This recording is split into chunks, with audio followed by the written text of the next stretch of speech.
বিয়ে বাড়িতে ভোজ খেতে গেছিলাম। তো দেখো প্রথমে দিয়ে দিল কাটলেটের সাথে চাটনি, তারপর দিয়ে দিল কাবলি, আর এটা ছিল রাধা বল্লভী। খেতে খুব টেস্টি হয়েছিল, খেলাম।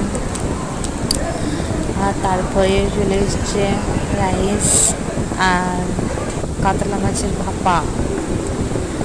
কাতলা মাছের ভাপা এই দুটো দিয়ে দিয়েছে, দুটো খেতে খুব টেস্ট, তারপর দিয়ে দিয়েছে পোলাও। পোলাও চলে এসছে, পোলাওটা বেশ ভালোই ছিল, তারপর দিয়ে দিয়েছিল মাটন। মাটন আমি খাইনি, মাটনটা খেতে আমার ভালো লাগেনি, তাই খাইনি। মাটন খেতে আমার ভালো লাগে না, তাই খাইনি। তারপর দিয়ে দিয়েছি চাটনি, পাঁপড়। চাটনির উপর কার না ভালো লাগে, সবার ভালো লাগে। চাটনি পাঁপড় খেতে খুব টেস্টি লেগেছিল। তারপর দিয়েছে কলাকাঁদ দিয়েছে, রসগোল্লা, তারপর আইসক্রিম আর পাঁচ বাই বাই।